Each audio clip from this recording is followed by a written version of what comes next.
Hello, my name is Porfirio Loeza, and I'm a professor in the College of Education at Sacramento State University. And I would like to introduce our interim doctoral program director, Dr. Rose Borunda, who will be serving as the director of the program during the current year. Thank you for having me here today. So Dr. Borunda, let me ask you the following question.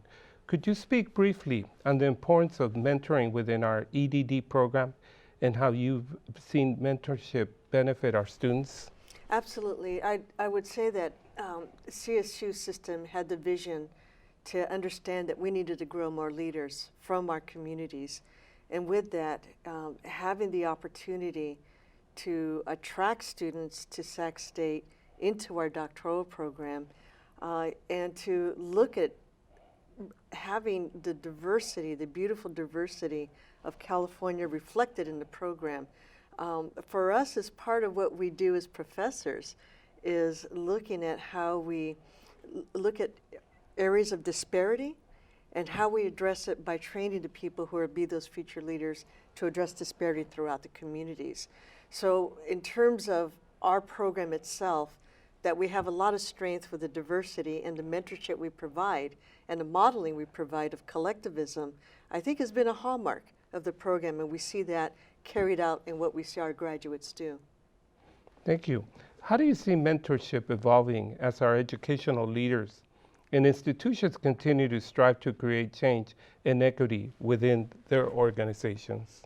Well, it's interesting because for one, I've seen, for example, our alum, and we've had 10 cohorts already graduated. We have a number of them who are already working as deans, they're professors, and a number of them who I'm in contact with. You can see that they themselves, they're not only serving on doctoral dissertation committees, but they're starting to give now fellowships to students in the pipeline, and you could see the work that they're doing is making a difference where they are. The fact that they have a network with one another shows that they are connecting. They're seeing the importance of the work that they do. And when we talk about social justice, it's not just something they studied, but it's something that they're doing in their own communities. So I think the fact that they developed that sense of community and understanding and what they received in those 3 years with us, it's now being carried out in the places where they work. It shows that it's alive and well, and that's how we're seeing it being activated. Thank you. Mm-hmm. This is an exciting time for the journal. This year, for the first time ever, we transitioned to being 100% online. We formerly were a hybrid journal, and in transitioning to our online platform, we moved over to the online journal system, which is California State University system-wide platform to be able to promote research across the CSU. So we're really excited. The current volume 8.1, is the first volume that is fully supported on this online journal system platform. Our journal has been historically supported by both the California State University system and also by our College of Education at Sacramento State University. So we're really excited in part because more so than ever, we're including many of our doctoral students in the editorial review process and even writing some of the book reviews that we publish with each of the volumes. So we're excited that we're moving to this platform, and we see unlimited potential, including maybe even expanding into other areas of research across the university and supporting our colleagues in other disciplines. It is my pleasure to introduce Dr. Mariela Rodriguez, who is a professor at the University of Texas, San Antonio. She's also a former president of UCEA. We are really excited that a year and a half ago, Dr. Rodriguez agreed to be a guest editor for a special volume. Dr. Rodriguez, it is our goal at JTLPS to be a journal that focuses on mentorship. In what ways has mentorship played out in practice while collaborating with our journal and also with the various authors in this volume? Yes, first of all, gratitude to you, Dr. Loeza, as well as Alicia and the other editorial board members of your journal. Thank you for the opportunity for me to be a guest editor for this special issue on mentoring doctoral students of color in educational leadership doctoral programs. Because your journal is dedicated to being a mentorship outlet, I thought it was key to have the students of color represented as well as educational leadership, which is my own field. And so the way that mentorship was practiced here, I'm so appreciative to each of the guest authors whom I was able to meet. And now we've established a professional network among ourselves. I did not know most of the authors prior to this collaboration. And so I think how all of the articles came together just really provided a good resource for current educational leaders, for those in principal preparation programs, and for those of us who serve as advisors of students of color in PhD programs. And so the way that these mentorship experiences are rewarding for me is that I'm truly of service, and I enjoy working with other faculty members, with staff, with students, and just find that work in itself rewarding on a daily basis. So being able to extend this work through this guest editorship of your special issue was just something I really dedicated myself to. And I am with you all with your mission and commitment to having this be a journal of mentorship for educational leaders and those who prepare them. And so being able then to get to know these authors better, being able to myself grow, because this is my first guest editorship of a special issue. And so being able then to grow professionally in that way by honing new skills, being able to extend my professional network, and being able then to practice what we preach in a way by sharing the true message of mentorship. Thank you. How do you see these manuscripts influencing educational leaders who are striving to create equity within their own organizations? Yes, I truly hope that everyone sees this special issue as an opportunity to look at strategies and recommendations that have been made by the authors in the various sections. Um, the goal here is that mentorship is purposeful as it builds these collaborative professional networks and these relationships. And because the special issue is clearly dedicated for the mentorship of doctoral students of color in educational leadership programs, this volume truly speaks to those of us involved in principal preparation.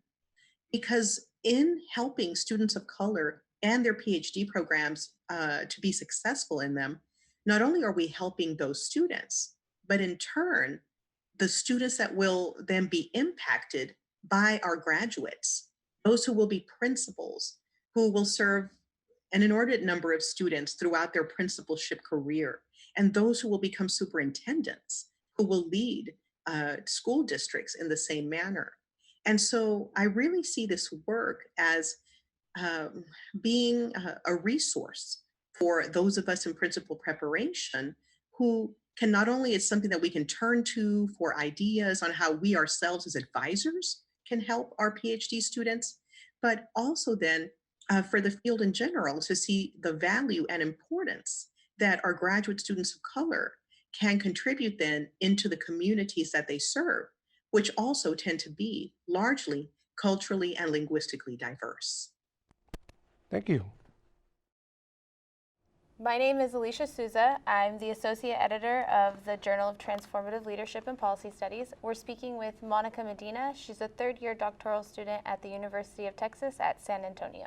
Hi, nice to speak with you guys. So we have 4 questions, Monica.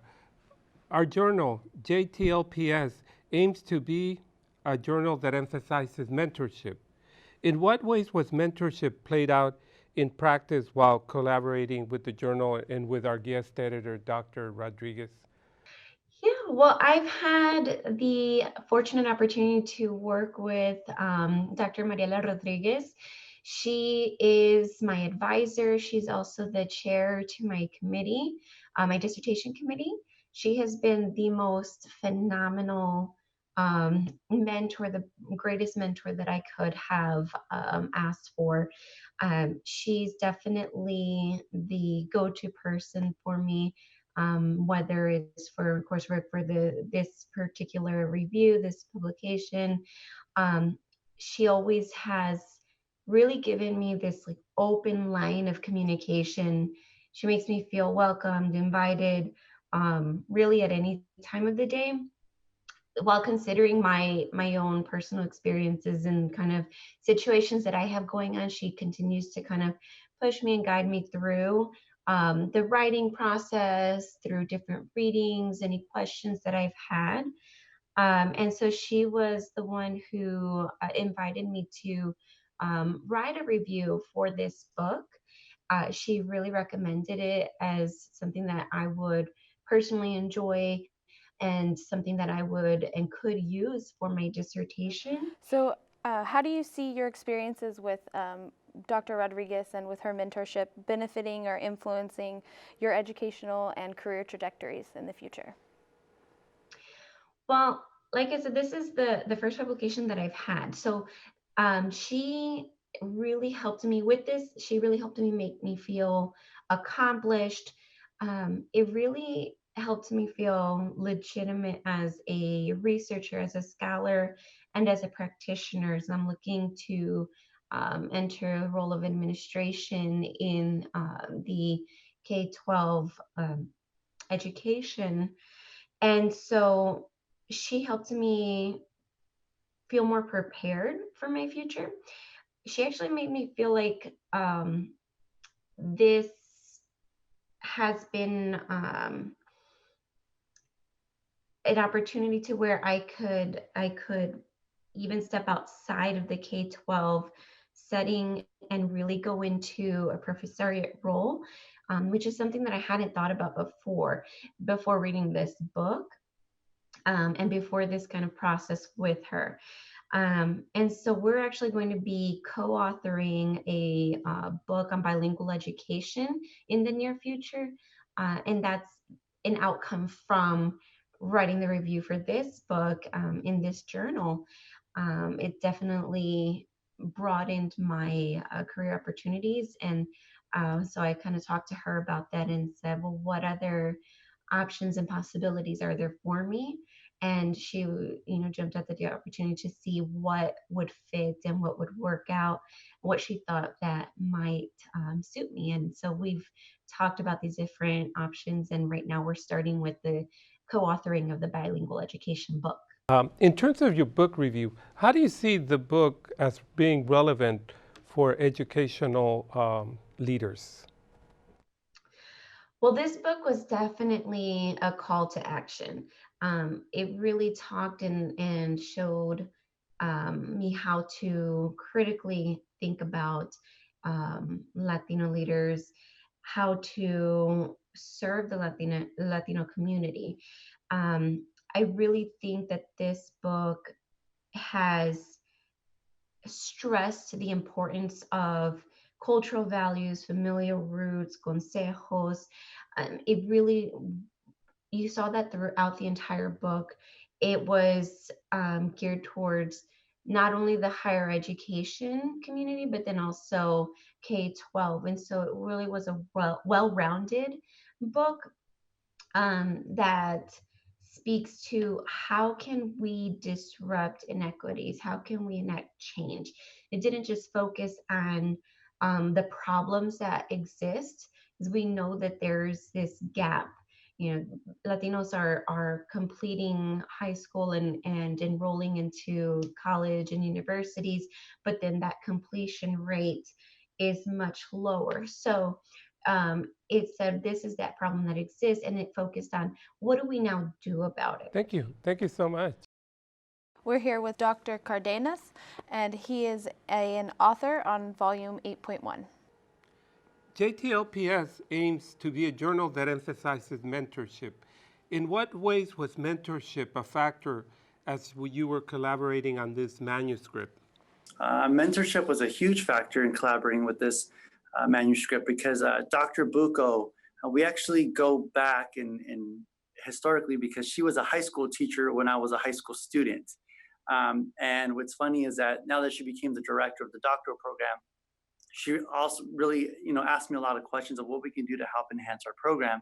And so during this process, I really believe that she mentored me with helping write this manuscript.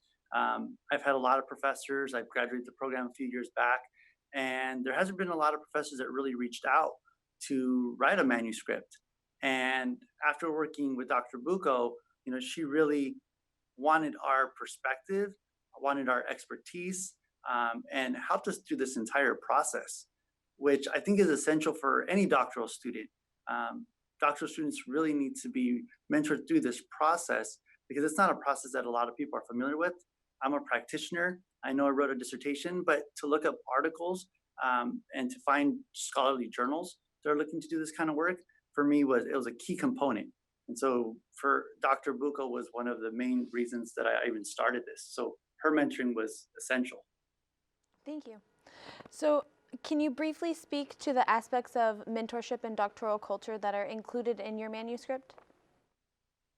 So the mentorship that we discussed had a lot to do within the cohort model.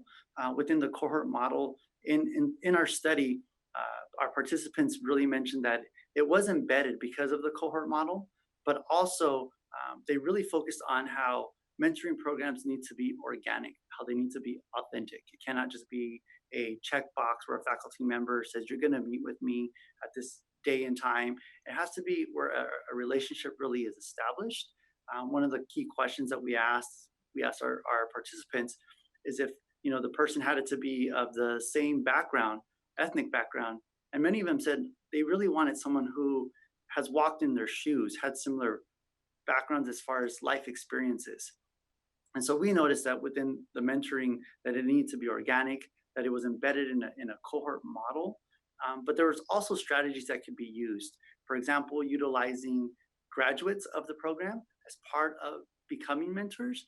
And so we were able to see that we could use some of our graduates, or other programs could also utilize some of the graduates as mentors, especially since they're out in the field as practitioners during their dissertation process, but also when it's time to build that social capital when you're out in the work world and you need those resources and those collaborative efforts. Thank you. How do you see your manuscript contributing to the field of educational leadership? I see our manuscript really contributing because we get to see some practices that a lot of programs are probably already incorporating. Number one, possibly, the cohort model. Not every doctoral program uses a cohort model, but I know that the EDD program for the CSU system, that's one of their key components.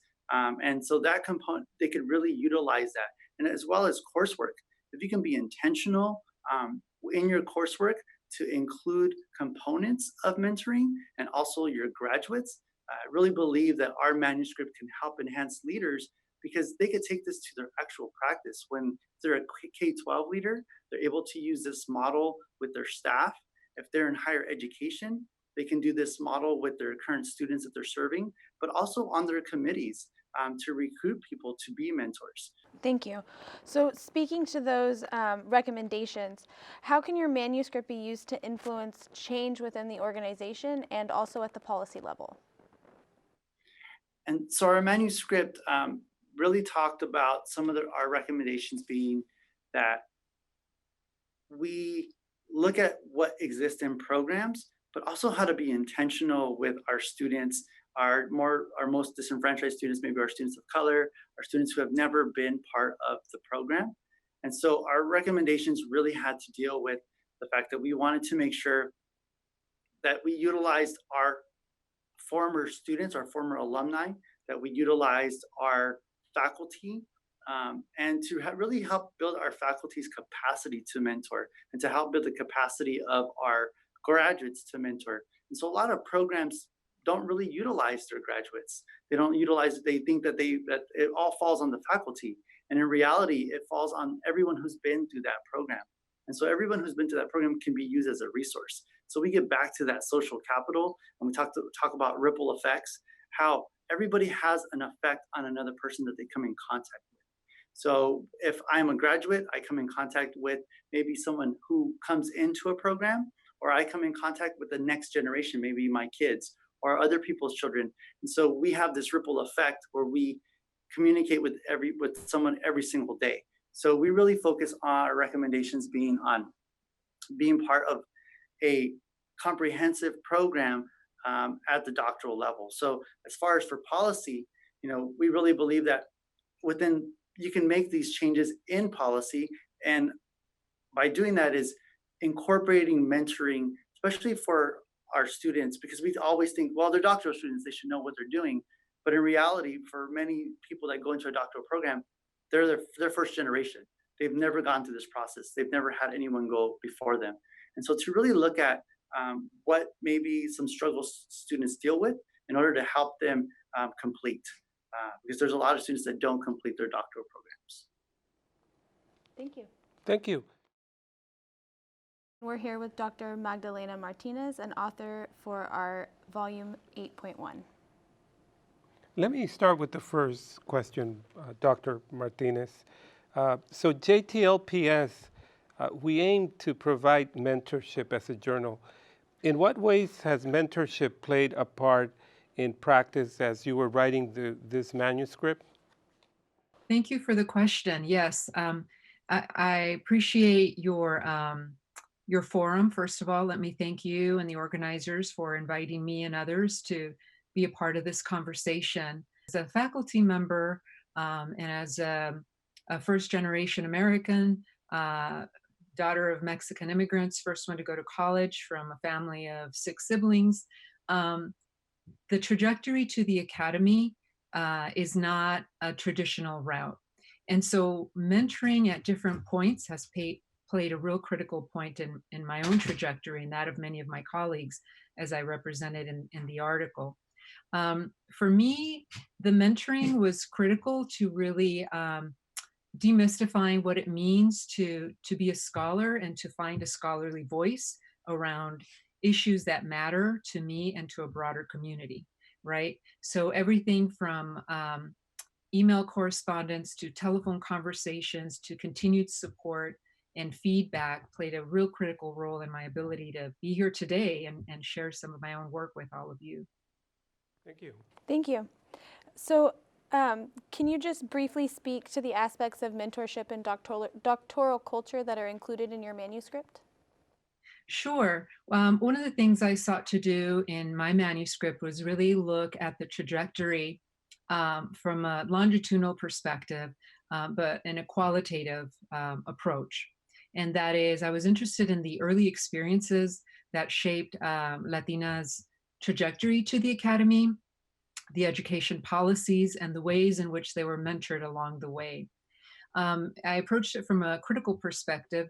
That's to say that their voices were front and centered, and how race, gender, and class intersected with those experiences were really critical to bring to the forefront, right?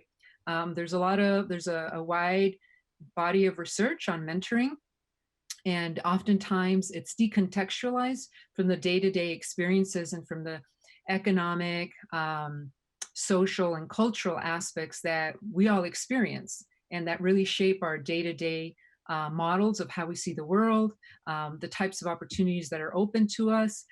So that's one of the things that I sought to do, was really bring those to the forefront. What was it about their early experiences, and specifically social policies, in particular at a time when so many equity policies are under assault and attack, right? Everything from institutional level, local level, state level, and national level. What contributions do you see your manuscript having to the field of educational leadership? I hope that the contributions that my work makes are those that have already started by many scholars who I'm following in the footsteps of, right? So for instance, looking at issues of mentoring through a critical frame is not necessarily new, but it's new in the broader scope of how we understand educational leadership. And so I hope that my particular piece extends that conversation and underscores the importance of continuing to include the voices of those individuals whom we aspire to elevate and help be successful. How do you think your manuscript can be used to influence change both within organizations and at the policymaking level? I think at the policy level, it speaks to the importance of social policies that, again, are under assault at this point in time. We hear a lot of talk that we move to a post-racial era, and clearly that's not the case. The gap between the have and the have-nots is wider than perhaps any time in our history, and those individuals on the lower end are typically underrepresented, Latinos, African Americans, Native Americans. So from a policy perspective, I think it speaks to the importance of continuing to pursue social policy that really try to minimize that gap or close that gap. Thank you. That was wonderful. We're here with Dr. Nadia Aguilar. She's an author of a manuscript in our volume 8.1. Let me begin with the first question. Our journal, JTLPS, aims to be a journal that emphasizes mentorship. In what ways did mentorship play a factor in your writing of this manuscript? Mentorship has been one of the main reasons I have accomplished so much in my career. And for this particular piece, working with Dr. Yulanov, she was not only the chair in my dissertation committee, she has been my mentor since day one. And so I understand the importance of having someone that's going to help you provide mentorship, support, guidance, and walk you through this process. And especially when you're trying to pursue academia. And so this journal was great. And Dr. Yulanov talked to me about submitting a piece, and we decided that the best way to put our work together was to write this piece. And we decided to go with testimonios, and we shared authority in writing this piece together.